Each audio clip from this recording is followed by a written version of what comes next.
Plano de Voo, o podcast do Sebrae RS na Mercopar. Olá, olá! Sejam todos muito bem-vindos e bem-vindas a mais um episódio do Plano de Voo na Mercopar, diretamente da maior feira de negócios e inovação industrial da América Latina. Eu sou a jornalista e empreendedora Alexandra Zanella e medio esta nossa conversa. Isso mesmo, e antes de a gente trazer os nossos convidados para esse papo aí, os nossos convidados vêm da Rússia e da Alemanha, eu quero apresentar, gente, o Kleber Marques, ele é o nosso intérprete, o Kleber está aqui para facilitar a nossa conversa, então para vocês entenderem, eu vou fazer toda a apresentação em português, o Kleber vai interpretar, contar a história para os nossos convidados e também vai traduzir as respostas dos nossos convidados para a gente poder acompanhar. Lembrando que este conteúdo é desenvolvido com a curadoria do Polo Sebrae de Indústria, projeto nacional capitaneado pelo Sebrae RS, que também é responsável pelo conteúdo da Mercopar 2023. Você pode acessar este videocast no Spotify, procurando por Plano de Voo e também outros conteúdos exclusivos para a indústria na plataforma Mercopar. Este conteúdo também está no YouTube da Mercopar. Então vamos chamar os nossos convidados para aquecer essa conversa, gente. Nesse episódio tão especial, nós vamos conversar com o head do Instituto para Produção e Logística da Universidade de Bremer, na Alemanha. E agora eu quero ver se eu acerto o nome, hein, Kleber? O nome direitinho, mas eles já nos disseram aqui que eu estou perdoada se eu errar um pouquinho no nome, né, Kleber? E você me ajuda. Nós temos aqui o professor Stefan. Professor Stefan Fessner. Desde 2019, o Stefan atua, gente, como diretor científico em um consórcio composto por diversas instituições que atua como ponto de contato intersetorial para pequenas e médias empresas. Seja bem-vindo, Stefan. Muito obrigado pelas boas-vindas. Ótimo. E compõe a nossa mesa aqui, nosso segundo convidado. Então, para completar essa nossa conversa, recebemos o professor emérito e chefe do Laboratório de Economia da Inovação do Instituto de Estudos Estatísticos e Economia do Conhecimento, sediado em Moscou, na Rússia, o professor doutor Dirk. O professor, gente, tem somente 25 anos de experiência em pesquisa e ensino de tecnologia e gestão e política de inovação. Seja muito bem-vindo, professor. É uma honra recebê-lo. É um prazer estar aqui. E para mim, que comando esse projeto há mais de 2 anos, é um prazer e uma honra poder estar aqui compartilhando tanto ensinamento dos dois. O sucesso fica melhor quando ele é dividido. Isso a gente está bem acostumado, não é mesmo? Por isso, no episódio de hoje, nós vamos conversar com especialistas da Alemanha e da Rússia para dividir com as micro e pequenas empresas aqui do Brasil o que esses países têm feito para acelerar a digitalização. Esse tema bastante importante. E a minha primeira pergunta para os dois, quero ouvir de ambos nos seus países, né? Como as pequenas empresas, tanto na Alemanha como na Rússia, estão adotando as tecnologias digitais para melhorar sua eficiência operacional? So, I can maybe start. Eu posso começar. Na Alemanha, o que nós fizemos, então, foi o quê? Quando nós começamos lá atrás, em torno de 2014, uma espécie de incubadores exatamente para começar a se familiarizar com essas novas tecnologias que foram, de fato, ganhando cada vez mais velocidade, e por volta de 2020 nós começamos a aplicar tecnologias que dessem conta dessa velocidade que também aumentou e ganhou mais espaço juntamente com o crescimento e ampliação dessas tecnologias. Tenho mais uma pergunta aqui para o professor Stefan e a gente já fala lá com o professor Dirk. E o que mudou na Alemanha depois de 2014 que mudou na economia e na vida das pessoas esse olhar mais apurado para as pequenas e médias empresas? Well, I would say that Eu acredito que a palavra que sintetizaria seria uma divisão entre dois grupos de empresa, que seriam as que estão, vamos supor que numa maratona, as que estão na frente, que pegam muito rápido a tecnologia, e as empresas menores que têm interesse nessa tecnologia, então vão aprendendo num passo mais vagaroso, porém não menos eficiente, com essas que estão lá na frente dessa maratona. Entendido. E na Rússia? Eu diria que na Rússia as coisas aconteceram um pouco diferentes. Por quê? Porque aqui nós temos os líderes da corrida. Na Rússia nós temos muito mais pequenas empresas. Então são empresas que automaticamente estão muito mais relacionadas com a segunda parte que ele mencionou, que têm interesse, que querem crescer, mas são empresas que ainda estão no máximo na categoria média, de médio porte. Mas elas estão fazendo tudo o que é possível para alcançar esse passo. Apesar de encontrar alguns obstáculos pelo caminho, não há desistência, há um esforço contínuo. Boas notícias. Esperamos que em 5 anos, mais ou menos, nós tenhamos resultados. E esperamos que sejam bons resultados. Por quê? Porque o que está acontecendo também, que é uma coisa muito peculiar, é o fato de que elas não estão sendo pressionadas por nenhuma instituição maior, elas não estão sendo pressionadas por nenhum governo. Elas estão sendo instigadas, porém não pressionadas. Elas estão conseguindo criar o seu passo e criar o seu apetite por ir mais rápido, crescer mais rápido e chegar no lugar certo, no objetivo de destino mais rápido. Eu queria entender um pouquinho, falasse um pouquinho para frente, né, um pouquinho sobre tendências emergentes aí na digitalização das pequenas empresas, né? E o que vocês acreditam quais são as tendências, o que vem por aí? Vocês também, se é a primeira vez que estão aqui no Brasil, e o que eles estão sentindo da feira em comparação com os seus países? Ele acredita que há um bom ponto de começo aqui, começando de trás para frente, porque eu acho que foi um elogio. A tecnologia que ele viu até agora nesse passeio é muito semelhante ao que se tem na Alemanha, e há muita coisa que também se aprende aqui. Com certeza, tudo que é trocado vai ser levado porque se aprende juntos. Muito bem. O Sebrae leva há muitos anos empreendedores e empreendedoras para a Feira de Hannover, é nossa inspiração. I agree. Very good. Ele gosta da ideia e concorda, acha que é uma excelente ideia fazer isso. Muito bem. Professor. I think the answer is very simple. Mais uma vez, eles se sentem num momento diferente. O que ele pode perceber, por exemplo, aqui na feira, e que se nota no mercado lá fora também, a feira é uma representação, são pessoas muito jovens, e pessoas muito jovens hoje em dia são caracterizadas por um nível de energia também muito alto. E a expectativa que acaba se levando para essa energia muito alta são resultados muito rápidos.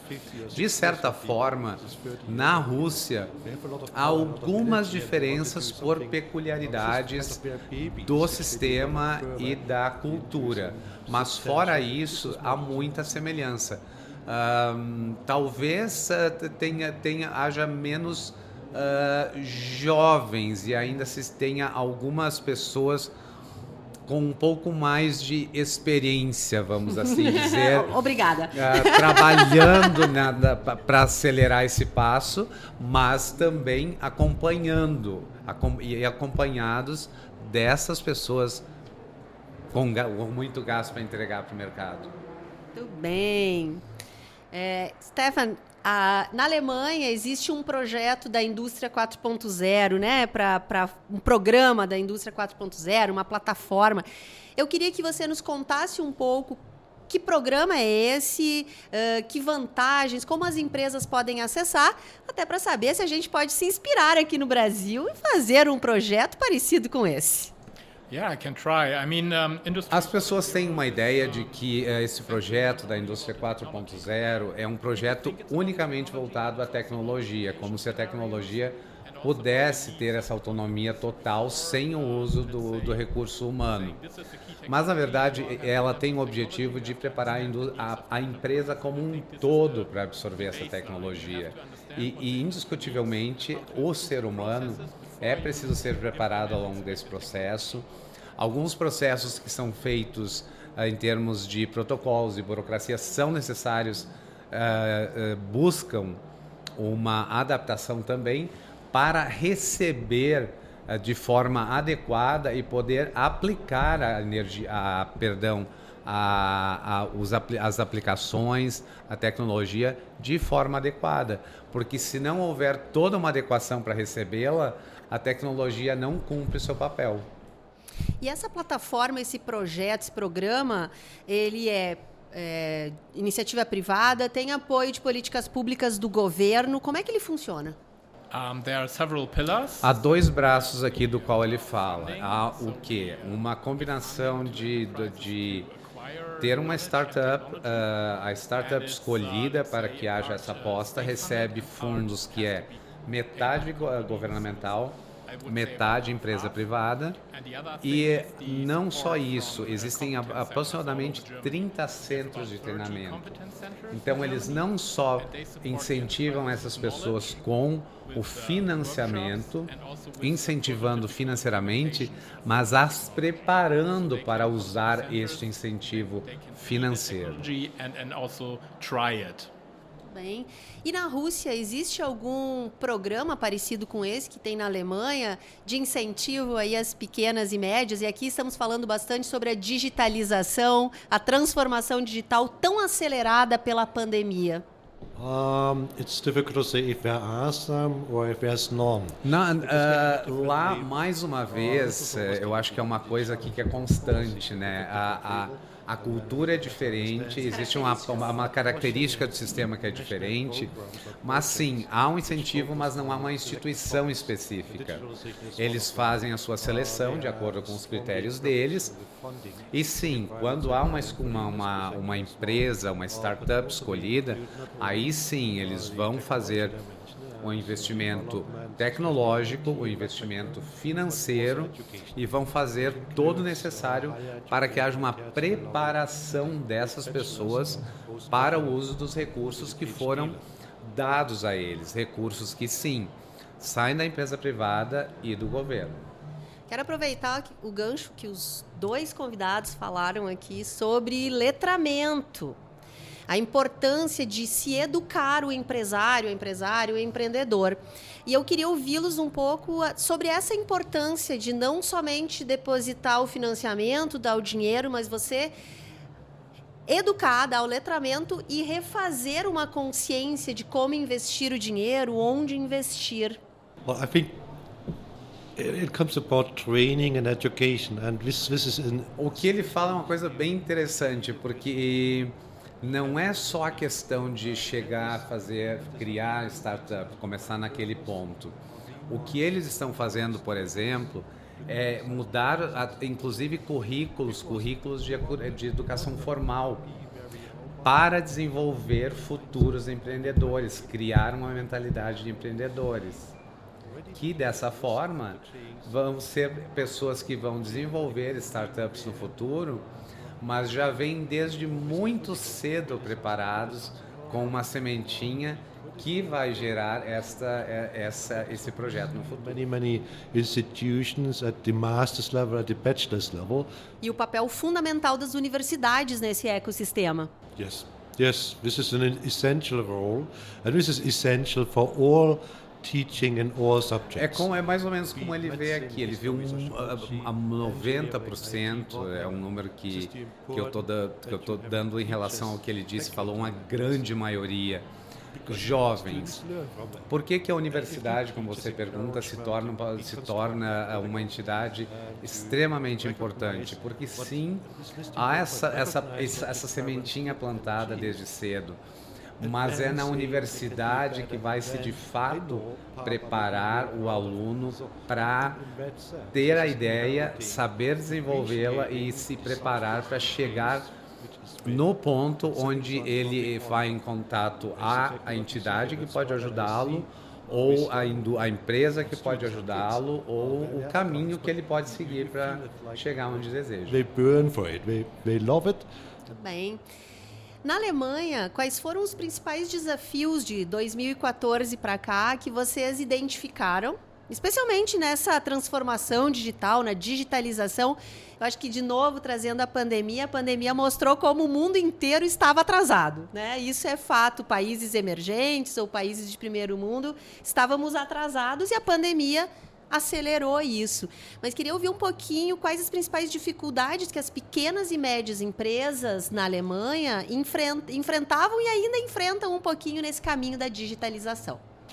Yeah, from my perspective, the main thing we've Acho que a learned palavra que resume bem é resiliência. Ele disse que o que ele mais notou foi falta de resiliência, especialmente na supply chain, assim, a falta de adaptação rápida para itens que não tinham... O plano B, exatamente, que ele mencionou quase no final da colocação dele. Faltava um plano B, não existia um plano B que fosse rápido o suficiente, talvez até existisse, mas não para dar conta de uma coisa do tamanho que foi a pandemia, né? Que puxou o tapete de um planeta inteiro de uma vez só. E acho que o que eles aprenderam foi isso. Se preparar para um plano B, para uma resiliência verdadeira, assim, para uma resposta rápida numa situação de urgência que possa passar por cima desse desafio ou qualquer outro que venha a ser, de forma que não se perca ritmo. Acho que a palavra é importante aqui. Ter resiliência para que não se perca o ritmo e não se perca no mapa do mercado. Bom, se posso dizer que na Alemanha vocês passaram por isso, mas aqui no Brasil também passamos pelo mesmo problema, porque a pandemia mostrou como não tínhamos plano B, nenhum. Também queria ouvi-los sobre a importância da transformação digital, da digitalização das pequenas e médias empresas. Normalmente, as grandes empresas têm mais dinheiro, têm mais grana para investir, é mais fácil, contrata uma consultoria, monta um time. As pequenas empresas, muitas vezes, empresas familiares, com o caixa mais apertado, né? Então, mas a importância de digitalizar para elas para seguirem sendo competitivas. So from my perspective, you address a very... O único jeito, na verdade, de salvar é se unindo. O que é se unir? É criar uma rede de pequenas e médias empresas, de forma que essas pequenas e médias empresas possam se ajudar na hora da crise. A ajuda é a palavra-chave para que haja resiliência verdadeira, porque se 3 estão caindo, 10 podem se unir para, de repente, dar a mão para juntar. a very big issue, I would say. Well, I think different opinions. The first instance, certainly. Este é um mundo não só o corporativo, mas também o mundo em geral. A gente vive com a sobrevivência do mais forte. Como se torna mais forte se você ainda é pequeno? Se unindo a outros. This is obvious. You first. Existe uma expressão aqui no Brasil, em português, que é: se a gente quer ir rápido, a gente vai sozinho. Mas se a gente quer ir longe, a gente vai em grupo. Que bom, fico feliz que Brasil e Rússia têm mais essa conexão. Yeah, thank you very much, and I agree. Não tem como discordar do que foi dito aqui, porque mais uma vez, é uma lei universal. Se você quer de fato conseguir avançar, você vai precisar de uma rede. Essa é uma verdade que não vai se aplicar só ao Brasil, não vai se aplicar só a eles porque estão aqui falando disso, mas é uma lógica mundial, que enquanto não se adotar essa mentalidade, vai continuar havendo esses gaps, esses buracos que aparecem quando uma crise pesada entra em cena. Estamos tratando das cadeias globais de valor. Yes, and the value chain was only. Tem algo muito interessante o que ele diz que dentro dessa rede, o que há dentro dessa rede? Ela se constrói baseada principalmente em confiança. Então, o que melhor se sentir seguro, saber que se você pisar em falso, vai sempre ter alguém para te segurar. Essa é a questão principal. De novo, na natureza, é algo que se precisa aprender, porque é só se ajudando que, de fato, a gente vai conseguir avançar. E a gente vê a prova de que o que ainda não funciona como deveria funcionar é porque há falta de confiança. Há uma rede aqui, há uma rede ali, há uma rede ali. Nenhuma confia na outra.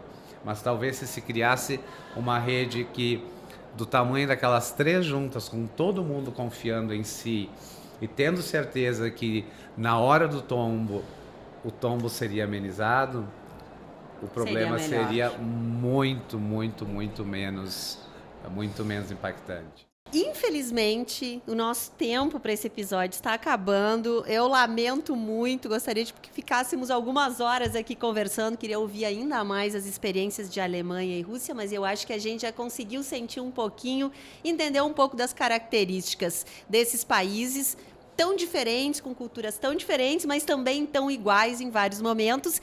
E a minha última pergunta é, se é a primeira vez deles no Brasil, e especialmente aqui na Serra Gaúcha, e se eles já experimentaram o chimarrão e a nossa culinária? E o que eles acharam? Yeah, actually tried that before. Na Alemanha, ele sim. Tanto que eles têm até um nome para esses, de mate. I really appreciate that. It's really good. I think so, but it's a while ago, and I Ele acha, mas não causou uma impressão tão forte a ponto de que ele não tem certeza. E é a primeira vez deles ao Brasil? Second time, actually. Segunda? Fifth, I think. I'm not sure, but Acho que sim. yeah. Muito bem, gente. Eu espero que o Brasil, o Rio Grande do Sul e essa região onde estamos, a Serra Gaúcha, acolha, trate muito bem vocês e que vocês venham 10, 15, 20 ou quem sabe se mudem para passar uma temporada morando no Brasil. Quero agradecer muito em nome do Sebrae, em nome do Plano de Voo, a generosidade de vocês. Muito obrigada. Foi um prazer estar aqui com a gente e com certeza vai voltar ao Brasil.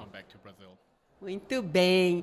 E além de agradecer esses 2 convidados super especiais, essa parceria incrível do Kleber aqui nos ajudando, não é uma tradução, né? É uma interpretação, me ajudando nessa conversa, né, Kleber? Então quero também te agradecer e dizer que tem uma semana inteira, você volta. Espero voltar mesmo e vou voltar melhor, porque agora aprendi muito contigo, muito com eles. E com certeza só tem a aprender mais. Porque muito esse obrigado. o Plano de Voo é um grande espaço de aprendizado. E obrigada a você que nos acompanhou até agora nesse bate-papo. Lembrando que esse conteúdo foi desenvolvido com a curadoria do Polo Sebrae da Indústria, onde estamos neste aquário estúdio lindo, num lugar privilegiado da Mercopar 2023. E você pode acessar esse e outros conteúdos para a indústria no Spotify, buscando por Plano de Voo, e também na plataforma Mercopar. Além do que temos tudo no YouTube da Mercopar. Acesse A Indústria Vive o ano todo. A Mercopar nunca para. Acesse e siga fazendo negócios. Um abraço carinhoso e até o próximo episódio.